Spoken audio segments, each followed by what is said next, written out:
একদম পুরো clear view, কাঞ্চনজঙ্ঘার clear view এখান থেকে। সো ফারাক্কার ব্যারেজ ঢোকার আগে থেকে মোটামুটি 5 কিলোমিটার মতন আমি জ্যাম কভার করলাম। আর so good morning from Siliguri. আর এয়ারভিউ হোটেল থেকে আমি আর জনদা চেক আউট করছি এই মুহূর্তে। আর 3টে দাদা থাকলো, আমার গাড়ি ফুল প্যাকিং হয়ে গেছে একদম। এই যে এখানে লাইটটা কম আছে, আর বাজে সকাল 7:09। সো আমরা এখন ফিউল আপ করবো আর এবার বাড়ির দিকে বেরিয়ে যাব। আজকে আছে আমার 435 কিলোমিটার মতো। সো আজকে ননস্টপ পুরো 435 কিলোমিটার রাইড হবে। ননস্টপ বলতে যেখানে যেখানে খাবার খাবো বা তেল ভরতে হবে দাঁড়াবো। সো তার ছাড়া বেরিয়ে যাবো। সো চলো দেখা হচ্ছে একদম মোটো ব্লগিং সেটাপে রাস্তাতে। সো এখন বেরিয়ে যাচ্ছি এয়ারভিউ হোটেল থেকে। সামনে ফিউল আপ করে নিতে হবে। ফিউল রেঞ্জ মোটামুটি 281 দেখাচ্ছে।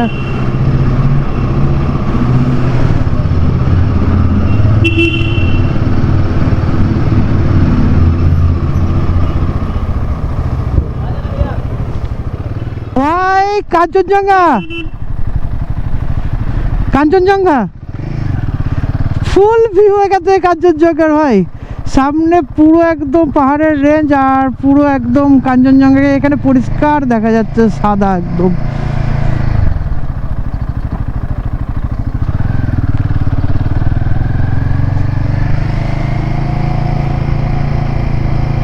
একদম পুরো ক্লিয়ার ভিউ, কাঞ্চনজঙ্ঘার ক্লিয়ার ভিউ এখান থেকে। এই যে কাঞ্চনজঙ্ঘা, আমরা এখানে কাঞ্চনজঙ্ঘার ভিউ দেখে আবার সামনের দিকে বেরোচ্ছি। মানে মনটা চাইছিল এক্ষুনি যে গাড়িটা আবার ঘোরায়, বাট কি করব বলো, সেই জায়গায় এখনো পৌঁছাতে পারিনি যে যখনই ইচ্ছা হবে গাড়িটা ঘুরিয়ে দিতে পারবো। সো চলো বাড়ির দিকেই যাই, মনটা খারাপ করছে। আর ফুল লুকিং গ্লাসের ভিউ একদম কাঞ্চনজঙ্ঘা আমি দেখতে পাচ্ছি। সো কাঞ্চনজঙ্ঘাকে একটা বিগ স্যালুট দিয়ে চলে যাই বাড়ির দিকে। সামনে কোনো চায়ের দোকান থাকলে পরে দাঁড়াবো, একটু চাটা খেতে হবে। টান টান টান মারবো টান একদম।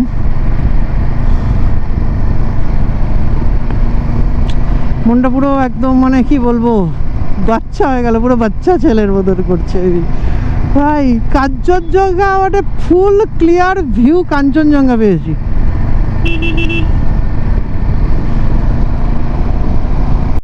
জাস্ট পার করলাম গুয়াবাড়ি, আর এখন টোটালি আমরা 60 to 80 মধ্যে ক্রুজ করছি দুজনাই।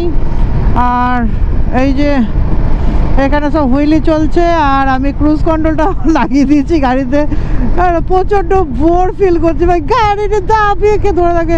হ্যাঁ কিন্তু দরকার ছিল, মানে আমাদের হিমালয়ানের একটা ক্রুজ কন্ট্রোল দরকার ছিল ভাই। এবার মনে হচ্ছে, এতদিন মনে হতো যে র অ্যাডভেঞ্চার, বাট কী করবে। আচ্ছা চাটা খাবে হয়তো, আই থিঙ্ক।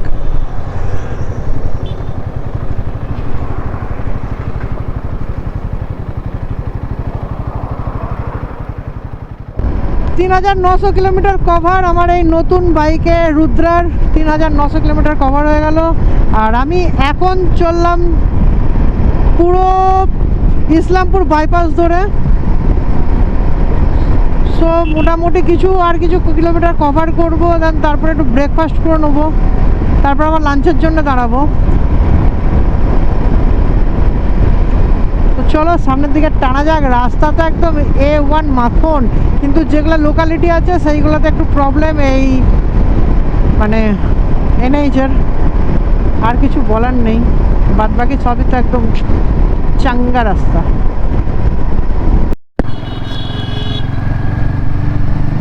সো সোজা চলে যাচ্ছে পূর্ণিয়া।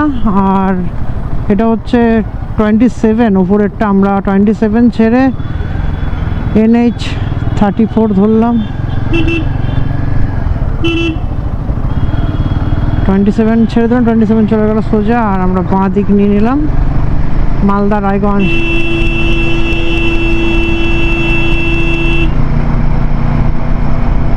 পিক ফেলে দিচ্ছে ফুচ করে, কোনো ব্যাপার না, এরাই পারে দেশকে উন্নতি করতে, চাপ নেই।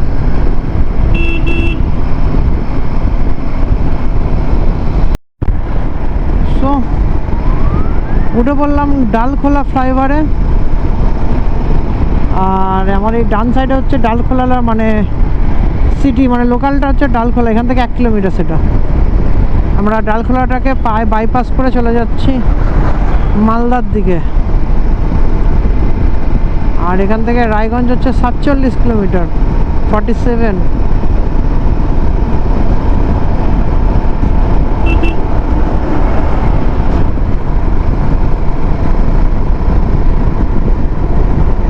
এইরকম রাস্তা পেলে পরে ভালোভাবে যার রাস্তায় এলাম কিছুটা বিহার পড়লো, মানে NH-27-এরও কিছু খারাপ আছে। মানে পুরো রাস্তাটাতে আমি কিছু কিছু জায়গায় দেখলাম যেখানে স্পিড আপ করবে, একটু তুলবে স্পিডটা, সামনে পটল, মানে একটা ছোট্ট পট হলে বিপদে যেতে পারে। সো সবাই দেখে চালিও, যারা মানে কলকাতা টু শিলিগুড়ি রাইড করতে যাচ্ছ 34কেও দেখবে ঠিক করে, আর 27কেও দেখবে। কারণ হচ্ছে আর এই যে প্রবলেম, এইগুলো হচ্ছে মেন প্রবলেম। এইগুলো যে কেন দেয়, এনএইচের মধ্যে কেন থাকবে, এগুলো আমি বুঝতে পারি না। জানি লোকালিটি আছে পাশে, তবুও লোকালিটিটাকে একটা আলাদা একটা রোড সার্ভিস লেন টাইপের করে দিতে হয়, মানুষ উঠবে দেখে উঠবে, এইগুলো কেন দেয় বুঝতে পারি না। সো পারদেশি ধাবা হচ্ছে আগে, আমি এইটা দিয়ে ঘুরে এসে এদিকে ইউটার্ন নিয়ে ঢুকছি।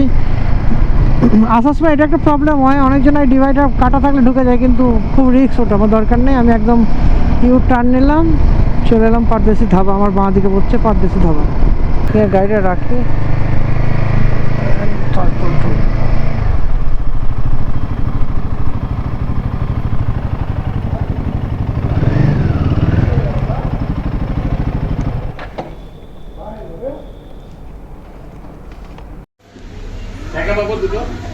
তো আমরা এখন দাঁড়িয়ে আছি হচ্ছে কি মালদার পারদেশি ধাবাতে। আর এখানে লাঞ্চ করার জন্য দাঁড়ালাম, বাজে 12:34 মতন, আর শরীর আর নিচ্ছে না। তো এখান থেকে এখনও আমার বাড়ি মোটামুটি 205 কিলোমিটার মতন। তো এখানে লাঞ্চ করে আমরা একটু রেস্ট নেবো, দেন বেরিয়ে যাবো। আর আজকে আমি নিয়েছি হচ্ছে গিয়ে এই যে ভেজ থালি, আর খাই একটু রেস্ট দিই, তারপরে আবার মোটো ব্লগিং হিসেবে তোমার সঙ্গে দেখা হচ্ছে রাস্তায়। আর রাস্তার অবস্থা আপডেট তোমার সঙ্গে করলাম। কিষানগঞ্জের রাস্তা একদম মানে বাজে, মানে একদম নেই বললেই চলে রাস্তা। তাও আমরা অনেকটা ট্রেনে ঢুকেছি। সো লাঞ্চটা করি, তারপর আবার মোটো ব্লগিং সেটাতে তোমার সঙ্গে কথা হচ্ছে। অনেকক্ষণ রেস্ট নিলাম, এবার বেরোচ্ছি পারদেশি ধাবা থেকে বাড়ির উদ্দেশ্যে। জন্দা গাড়িটা বের করুক, দেন একসঙ্গে বেরিয়ে যাবো। চলো।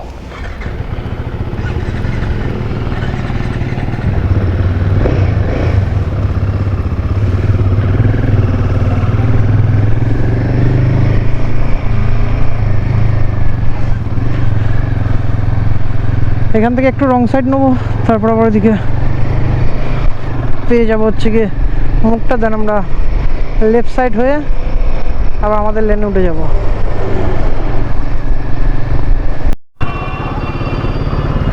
ও সেই প্রয়াগরাজের কথা মনে পড়ে যাচ্ছে জ্যামের জন্য, বিরাট জ্যাম। লাস্ট 2 কিলোমিটার পুরো জ্যাম থেকে আসছি।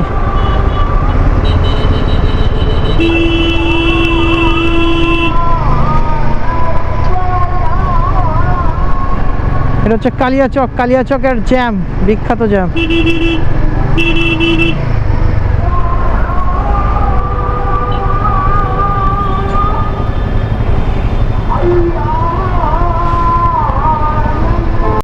সো ফারাক্কার ব্যারেজ ঢোকার আগে থেকে মোটামুটি 5 কিলোমিটার মতন আমি জ্যাম কভার করলাম। আর এখন সিভিক পুলিশরাই বলছে এই রং সাইড দিয়ে পার করার জন্য।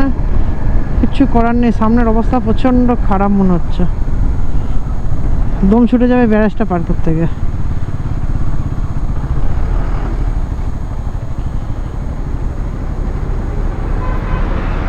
তো ব্যারেজ পার করতে করতে ট্রেনও দেখে নিলাম, ওই যে ট্রেন যাচ্ছে ব্যারেজের উপর দিয়ে। আর ব্যারেজের উপরে কিছুটা এরকম দৃশ্য, পুরো একদম জ্যাম লেগে আছে সামনে পোর্শনে, আর এদিকে জল একদম পুরো টলবল করছে। আমার এই ফার্স্ট টাইম ব্যারেজের উপর দিয়ে ট্রেন দেখতে পাওয়া।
পার হলাম, বাজছে মোটামুটি 8টা। আর এই যে আমাদের কাটোয়ার ফেরিঘাট জাস্ট পার হলাম। সো চলো ভিডিওটা আজকে এখানে এন্ড করছি, দেখা হচ্ছে নেক্সট ভিডিওতে। Stay safe and good bye, take care.